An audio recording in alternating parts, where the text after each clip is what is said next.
Hello everybody, that fish reader here with day 9 technically. So here, as you can see, I have put the Triops in. So actually not really. What I've done is that I fished the 2 Triops out, the 2 I have, and I took them out from here, and as you can see, I kind of like sucked out all the water and put it inside the throwaway bottle. And I sucked out a majority, and this is all that's left. It's about, you can see it's about that much. So they were kind of suffering in there. So what I did is that I took my spoon, my plastic spoon, I scooped them out, and they were kind of flopping in it. And I put it inside this bag with the water from this tank. So it has a little bit in there. It has about this much full across the entire bag. And as you can see them now. That's a bigger guy. So let's see where the little guy is. The little guy's being weird. As you can see, he's not taking it too well. Oh, shoot. Alright, well, you can't really see him, but he's right there. He's sitting in the corner of the bag, and he's swimming into the corner of the bag, and he's, like, not moving at all. I hope he's okay. But the other chop seems absolutely fine, which is a good sign. So, yeah. So what you can see is that this is the same tank.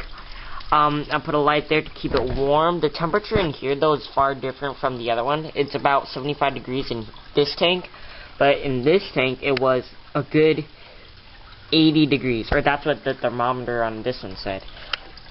So, what I'm trying to say is that there seems to be a big difference in temperature, so I want to do this bag trick, which is the same thing you do with fish, which is where you acclimate your pets using, not only does the bag keep them technically away in water densities and whatnot, and water chemistry differences, but it allows them to change with temperature, which is one of the reasons why I'm putting it in here.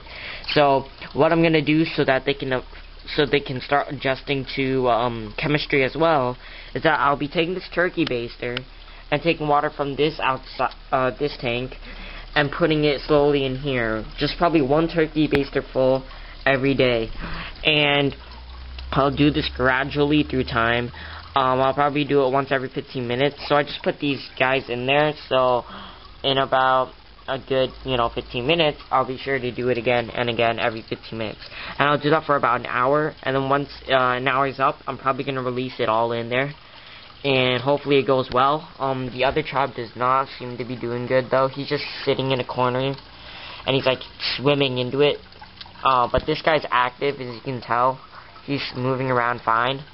So we'll see how things go. One last thing is that, let's see. Oh, yes, and tomorrow, so after I've got these traps set up and all that, tomorrow I'm going to start adding dechlorinated water, because I can't keep using bottled water, because, it's kind of a waste, not only of money, but also, it probably isn't that healthy for them, because the lack of nutrients isn't good for their shells, probably.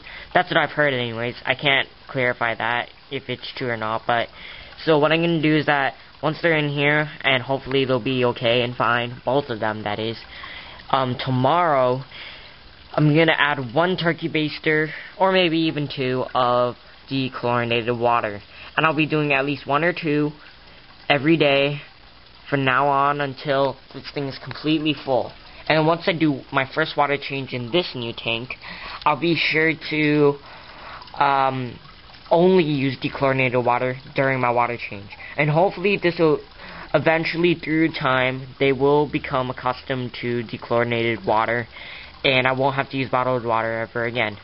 So that's the plan, guys. So we'll see how they go, and I'll continue this video once I put them in. Hello everybody, just continuing from earlier, and as you can see, they are doing perfectly fine. So as you can see, there are 2 of them. That was the smaller one, and then the bigger one. So you can see size comparison, actually.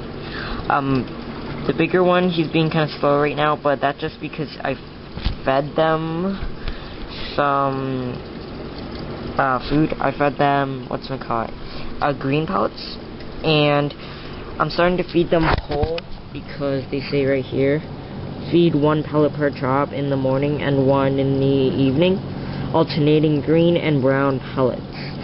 So it's technically day 9. So as you can see, that's the bigger one, and he has a little pellet in there. I don't know if you can see it, but he's holding on to a pellet, and trying to get the little guy to eat, but he doesn't seem to find the pellet. And these pellets for some reason don't sink, which is kind of dumb, because Triops are known to scavenge off the bottom of their environment, and you'd think that Triop pellets should accommodate to Triops themselves.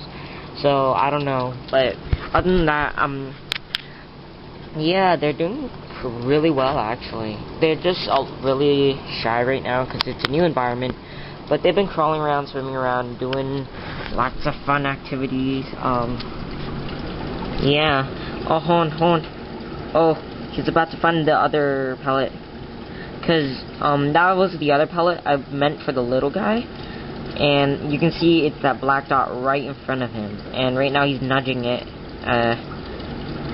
I don't know what he honestly is doing, but I hope he gets it, because I want him to eat as well, so he can catch up with the other guy. And wait, see, so, oh, he got it, alright. So what I was trying to say is that the little guy seems to have some problems with sensing his environment, unlike the larger guy. Because as soon as I dropped the pellet in there, the first pellet that he's eating currently, he went nuts. He just immediately went for it, and he attempted to get it. While the little guy, on the other hand, didn't sense it at all, and was swimming around the tank, doing foolish, I don't know, just random things. So what I'm trying to say is that, I believe that's one reason why the little guy is so much smaller, is because he couldn't find food in the first couple of days, and that's why he's lacking. And also the fact that he probably was born later than this larger guy is probably another reason that adds up.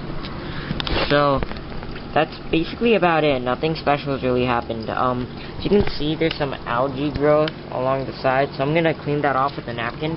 And there isn't a lot of water here, so what I plan to do is, instead of using Arrowhead water bottles, what I'm going to do is I'm going to use the same water that I get for my tank, the dechlorinated water, and I'm going to fill it up slowly every day until eventually in a couple days I should reach the top, and then, yeah, that's about it. So I'll do that also for water changes, because I want to get them acclimated to that, because right now it's wasting a lot of bottled water. So, but that's about it, nothing special. So it's actually been a couple hours after I've transferred them in. I just wanted to let them calm down a bit and show you guys when they were feeding. So that's the main reason why. But right now they're just sitting there with their pellets eating. I can't zoom in, but yeah. So just an update. When I put this thermometer in here, this is the one I used for that tank, because I didn't have really any good thermometers on hand. But you can't see, but it says it's almost 80. It's about 78, 79. So it's a good temperature. So that's probably why they're doing so well, because of the heat. But that's about it. I'll update you guys on tomorrow and for the next couple weeks. So that's about it. That Fish Breeder signing out.